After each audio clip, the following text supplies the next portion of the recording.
Lynn, happy Friday to you. Happy Friday to you too, John. It's so nice to meet you and be here. Thanks so much for having me. Yeah, so it's you're an inspiring inventor, and we're so honored to have you here today. What I'd like to do, just before we jump right into your bio, and I kind of know as a patent attorney, there's times when I might forget a person's face or a person's name, like years later. But one thing I never forget is an idea. So we just kind of fixate on the product, the idea, and all of that. So I'm going to start with that, and then we'll go to the background, because your background is incredibly fascinating, quite different from what's typical as an inventor. So of course, those of you joining, and I see viewers coming in now, Lynne Eichenbaum is an incredible inventor. She's got a garden sleeve, which will make a lot more sense when you see a few of these slides. And of course, her background couldn't be more appropriate for the video. Like you can see them hanging back there. But these are incredible sleeves, and they're termed garden sleeves, and they cover basically your entire arm. So here is a picture with someone doing work in a barn, so obviously for hay, so that's not a garden. Here's just general, anything where you want to protect your hands. Like I can see a possible rope burn being avoided with the product. Of course, this is what started it all, and Lynn will get into that story as well, is for gardening use, and then other uses as well. I don't know, Lynn, you might be better at explaining this picture. What weren't they reaching in and trying to get something from? Was it a chicken coop, or what does this picture represent? Well, here in New Jersey, and I'm sure in a lot of places, backyards with gardens, we have a tremendous deer population, bunnies, groundhogs. So most of our gardens need to be fenced, whether it's with deer fencing or bunny fencing. So here, that's actually me. And I was reaching in to harvest my beans. And when you're reaching into the netting, it's very, very irritating and scratching on the arms. So I always wear my garden sleeves so that my arms are protected, because nobody really changes into a long sleeve shirt when we garden or when we weed. We see 3 weeds, we pick them, and next thing you know, we've got scratches or poison ivy or something on our arms. So that was sort of the brainchild behind the idea. Perfect. And then of course, this is what your background made obsolete. Needless to say, you don't just choose from 2 or 3 colors. Like there's a huge variety of options. Yes. So Lynn is an entrepreneur. She's an avid gardener, if you haven't guessed from some of the pictures. She's a mom, an author, and this part is extremely unique, a former associate director for television production companies like Disney and ABC television group. So she's going to speak to us today about the garden sleeves, and it is a patented, and of course what patent attorney worth their salt would not pick up and review the patent before an interview. So she's got the patented garden sleeve. It protects the skin against scratches, sunburn, poison ivy, mosquito bites, hay, rope burns, and the list could go on. So Lynn, wonderful to have you. Let's start with kind of at the top. Like, how does somebody well, tell us, why don't you just tell us about your background and how you got into first working in television, and then how you transitioned from that to an entrepreneur selling the garden sleeves. Absolutely. Thank you so much, John. Okay, so I always loved television, and I had a business degree from WashU in St. Louis, Missouri. And I went to New York, worked in human resources for a while, and realized that working behind a desk in HR just really wasn't fit for my personality. I really loved media. I loved the whole television world. So being in the human resources department, I had actually the opportunity to see all the job postings, which was kind of fun. So my boss knew that I was, sort of discontent with being there. So she got me a position in Lifetime Television, working on 2 shows. I interviewed there. I became a production assistant on The Main Ingredient with Bobby Flay, the famous chef. It was his first show, and Handmade by Design, which was a crafting show. And I met an amazing director named Mark Gentile, who was the director at Lifetime at the time. And one day he pulled me aside and said, Lynn, I was just given the opportunity to work on a brand new live television show, new concept, 5 women sitting around a table chatting with Barbara Walters, called The View. Would you like to come with me? And the type A personality that I am, he said, you know, you're going to have to back time a live television show. There's a lot of live elements as opposed to taped elements. Do you think you can handle it? I had no idea how to do it, but you know, being the type A person that I am, I said, sure, I can absolutely do it. Say yes first, learn how to do it later. Right. And that's how I wound up at The View. And it was an amazing experience. Wow. And obviously you moved up, you progressed, but there was a point where you were no longer finding career challenges at the job, right? And that's where you felt like kind of stuck. I mean, and that's what brings a lot of inventors into inventing, is they find themselves suffocating in like a corporate job environment, and they feel their creativity is being constricted. So tell us about how that experience went. And it's not easy. It's, you know, sometimes you know, what you hear stories about inventors, some of them do incredibly well because they've hit rock bottom and either lost a job, lost a position, had a business fail, and in those cases they have nowhere to go but up.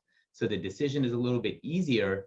It's always harder when you have someone who's like at the top, right? They're at the top of their game. They have options. It's not as if, oh, Right. you know what, I have, what's the worst that can happen? I'm already broke, I'm unemployed, I don't have anything going Right. for me, so let me try.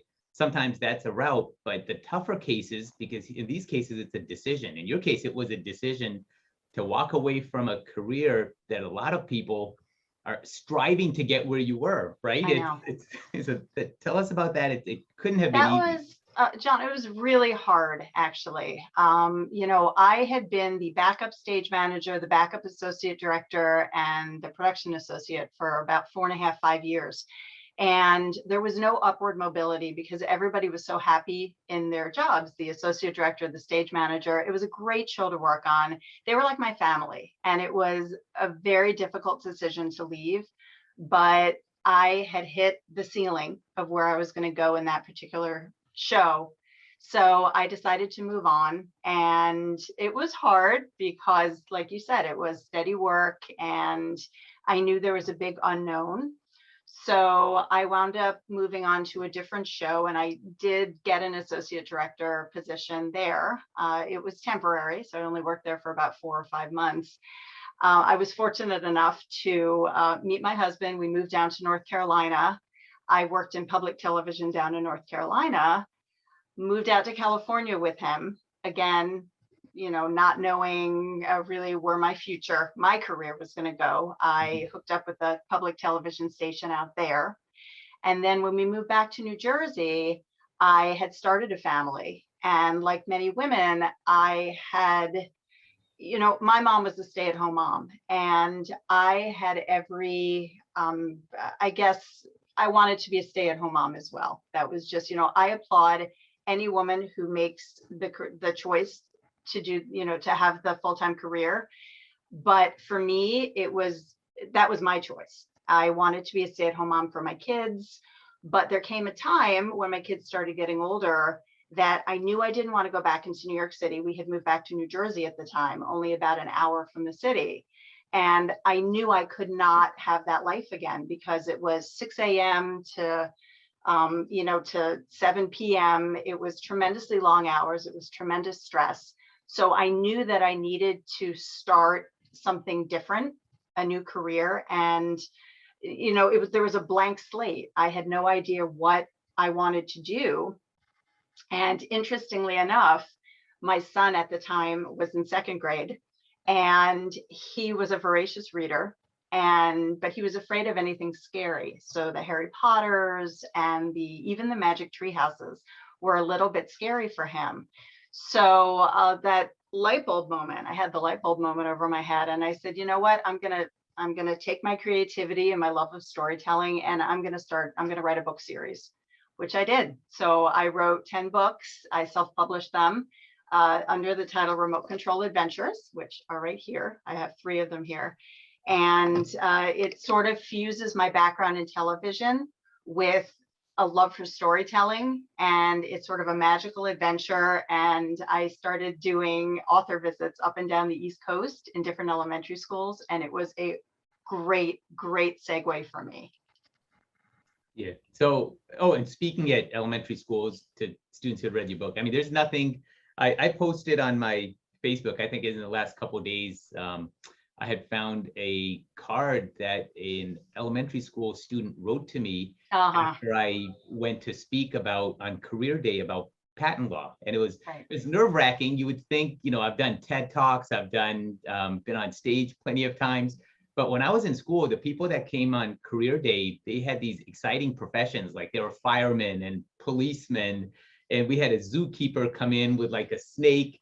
And I'm thinking, these, you know, what am I going to do? I'm a patent attorney. How am I going to inspire these kids and kind of show them how excited I am for what I do? But this letter is like heartwarming. It's going to go up on my wall next to like the Inc. 5000, whatever. This student, her name was Bria. She said she wants to be a patent attorney when she grows up. And I'm thinking, boy, I did definitely got across how I feel. So I can absolutely love and relate to you going up and down the coast talking to, in your case, it's even different. Like most of these students had read your book, right?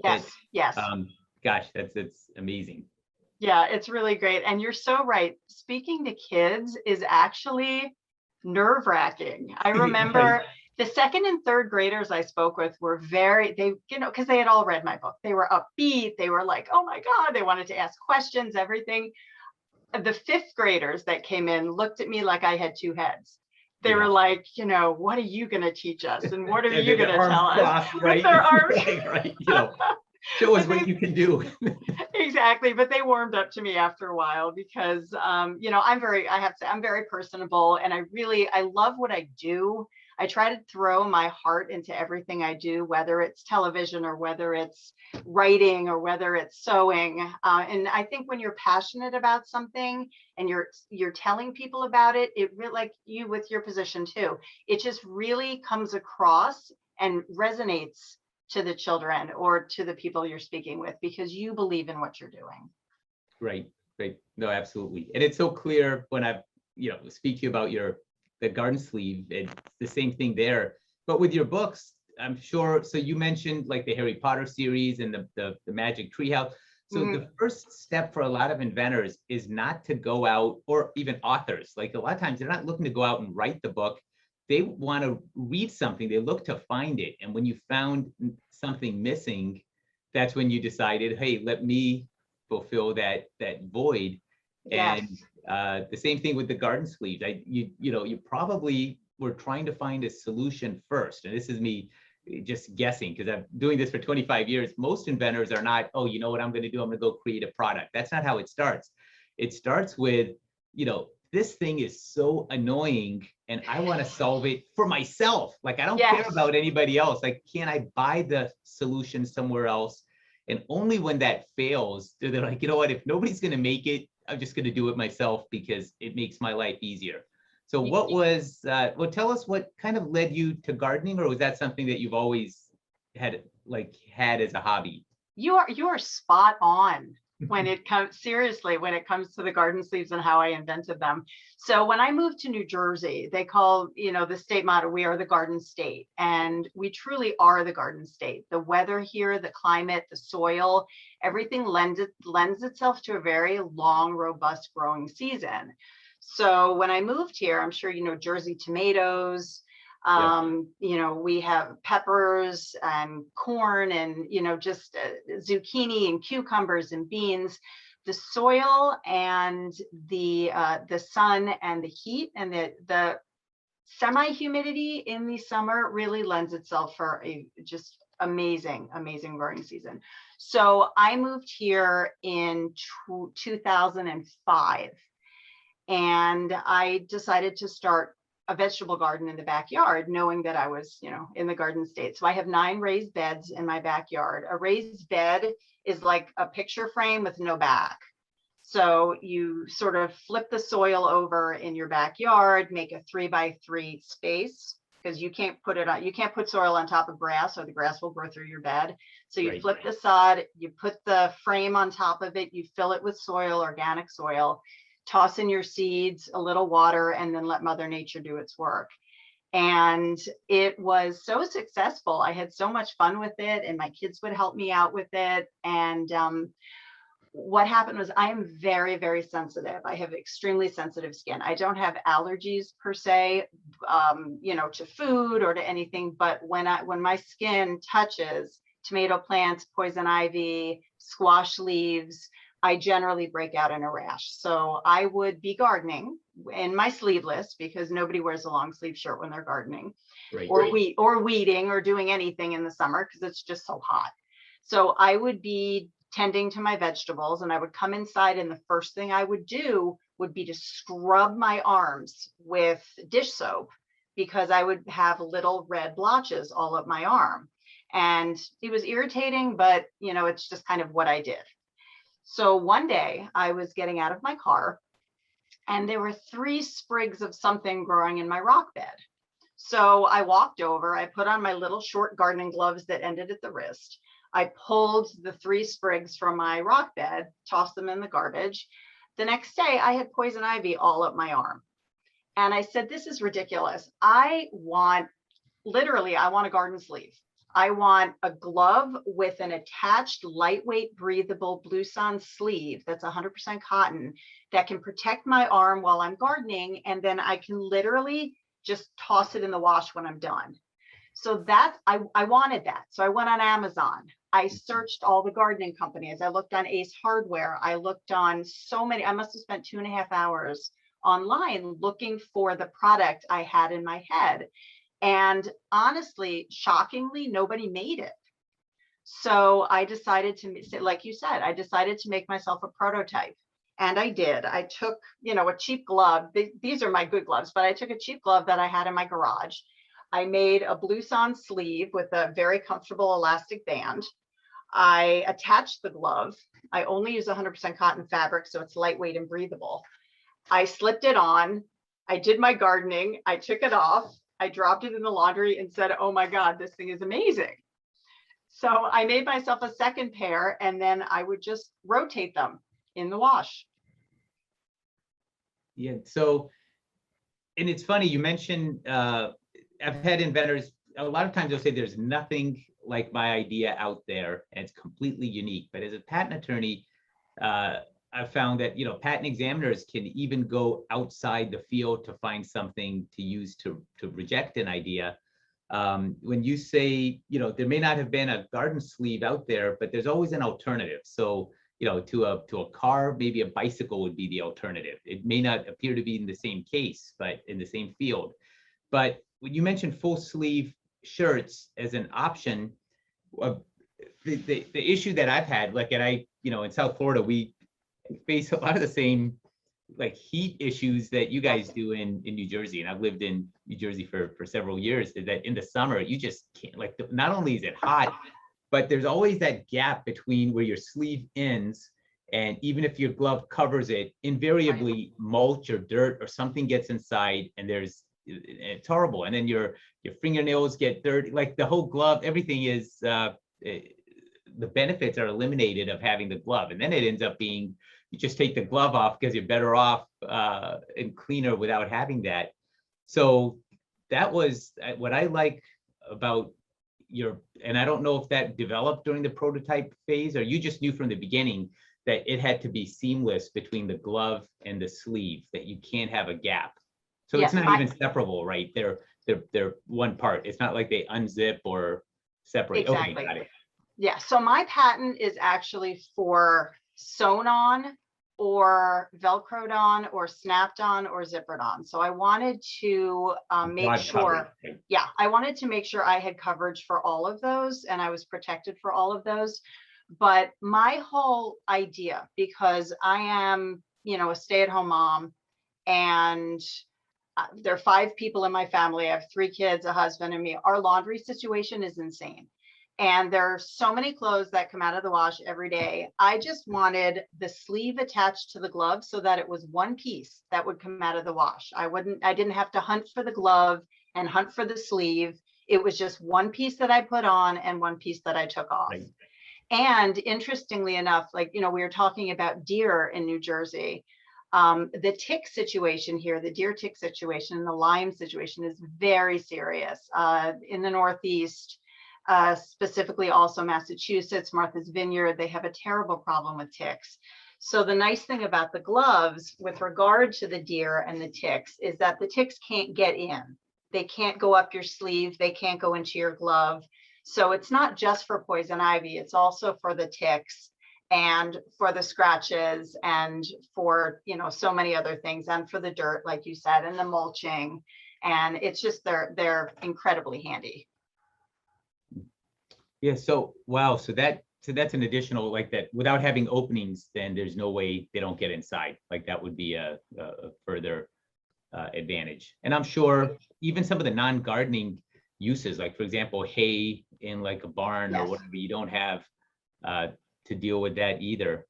Exactly. What would you say is were there obstacles? And I always ask this, and like some inventors laugh and they say, were there obstacles? But because I've yet to have an inventor say, oh, you know what, I can't really relate to an obstacle in my journey. What were the biggest obstacles you faced in bringing this product to market? All right, so I'd say I can identify two of the biggest obstacles I had. The first one was the name of my product. And this, for our listeners, this is really important. I was a little stubborn at first, and I wanted a really cute acronym for my product. So I said, no more poison ivy, NOMPI. I'm going to call my gloves NOMPI gloves. And I wound up spending so much time at trade shows and, to potential customers, explaining the name to them. First of all, they would come up to me and say, NOMPI, what's NOMPI? Are you NOMPI?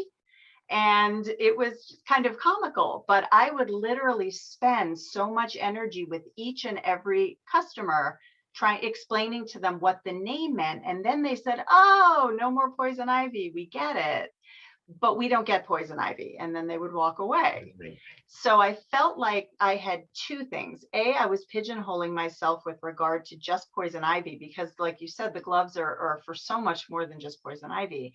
And secondly, if your consumer does not understand the name of your product or what your product is used for within the first 10 seconds, then you've lost them or you're working too hard. So I, sat back and I listened to, to many people who had been mentioning to me that they thought maybe the name should be changed. And I came up with GardenSleeves, which makes so much more sense because that's what they are. They're a garden sleeve. So I renamed the product GardenSleeves. I had submitted a trademark on that, which I'm waiting to get back. And my website now is My Garden Sleeves. My Facebook page is My Garden Sleeves. And it all makes so much more sense to people. And I'm actually shocked at how little I have to explain the product now. I would also say the second obstacle that I faced really was COVID, because I was going to big flower and garden shows up and down the East Coast. I went to the Connecticut show, the Philly show, the Jersey show, and then COVID hit right after the Philadelphia Flower and Garden Show in 2020, which was held in the Expo Center. They hold it every year. I had incredible momentum after that show, and then literally the country just shut down. The world shut down. Right. So my market and my ability to go out and reach the customers or the potential consumers that I had been interacting with was suddenly just turned off. So it was hard. It was hard for me, and I'm sure hard for a lot of entrepreneurs and small businesses when the pandemic hit. Everything just sort of ground to a halt. So you had to pivot. Have you drastically changed how you approach trying to get the word out? I mean, I know some of the shows are opening up again, but yeah, it's still going to be some time. So I don't know if you've looking at an online as an alternative until things take off. And so I agree with you 100% on the naming, like the new name, and especially online where you have those short attention spans, they need time to understand it immediately. But what you have going for you is I've just looked at some of the testimonials on your website, and a picture is worth 1,000 words. So the pictures are really what conveys the need and what it does. And you have a different picture for different environments. So if someone's working in a farm type environment, like it, when I look at, I don't do like gardening as much per se, but in that we have 2 baby pet goats, and as Aw. soon as they're twins. They're you know, they're the light of our house. So we've got, if you think you Aw. have a busy home environment with 3 kids, you've got 5 kids, 2 baby goats, and a cat, and the baby goats require fresh hay every day. And I would just love, as soon as I see that, I mean, now in the pandemic, of course, I'm coming to work a little more casual, but normally Right. I get home, if it's almost dark, I want to give them hay. I don't want to run upstairs and change. It would just be wonderful to put these on. So my wife's tired of the sleeves and clothes, and she's like, you can't just come home and start feeding the goats hay in a Right. nice dress shirt, because it's horrible. So that's what I think of. Everyone looks at it, but you've had that picture of someone lifting hay with it. So that's Yes. perfect. And if anyone that's ever worked with chicken wire or any kind of gardening wire, when they see that graphic, your mind immediately goes to the last time you had a scratch on your arm, on your forearm from that. So Exactly. that's the stuff that I think for you, at least on an online basis, is going to be a phenomenal plus. It's so easy to convey the idea and how it works. Yeah, and I think a really important thing also is to know your strengths and your limitations, or your weaknesses. And for me, it really is marketing and advertising and sales. I'm just not good at that. So I recognize that. I've been in business for about, I guess, 2.5 years. I got my patent about a year ago. Mhm. And I actually did hire a publicist. I decided that, after this past flower and garden show, Philly actually decided to move it to FDR Park outdoors. They had the foresight after last year's show to just proactively move it outdoors because they weren't sure what was going to happen this year. I sold 750 pairs in 9 days, single-handedly by myself. I mean, it was amazing. And I realized at that point, that was sort of the pivotal moment. I realized at that point that I really do have a product that resonates with an awful lot of people.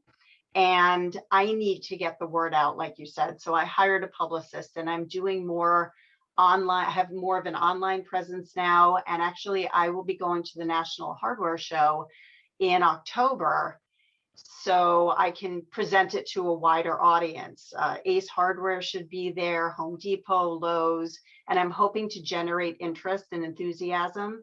Right now, I make all the gloves myself with a friend in my basement workshop. And I know that that is unsustainable because my company is sort of at a crossroads right now.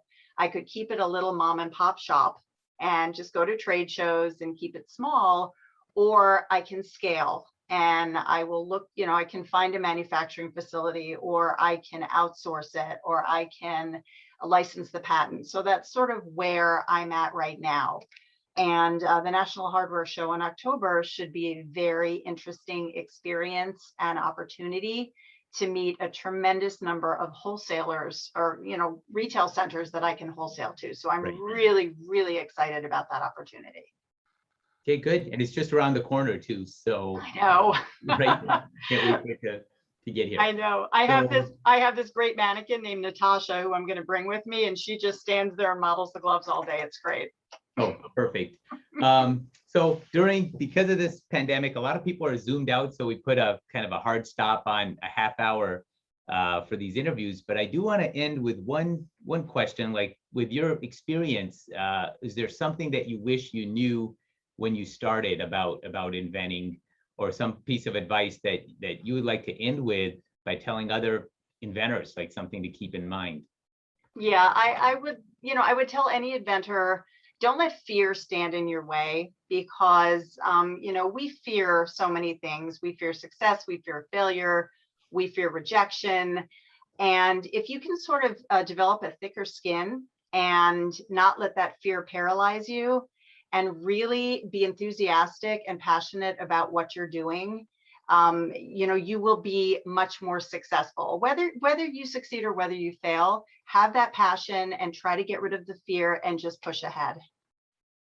Love it. Love it. The one reminds me of a quote that one of the best parts of growing a business is not the things that you can buy, but the person you have to become. So Yeah, I think in the I love it. process, you realize, gosh, you know what? You find yourself changed because now you take chances, you take risks, things that get knocked out of us in the, over the years. I mean, the So kids have true. that natural curiosity. They'll try things and then they'll fall and then they'll try things and it won't work. But over time we lose that and we stay in our comfort zone. So kudos to you for making an incredible pivot, not just with your product, but with your career. Like what an amazing story of going from the corporate world and television and production into being an entrepreneur, having your own business. So thank you so much. It's been wonderful having you, a real inspiration. Thank you, John. I appreciate it. And thanks so much for having me. Take care.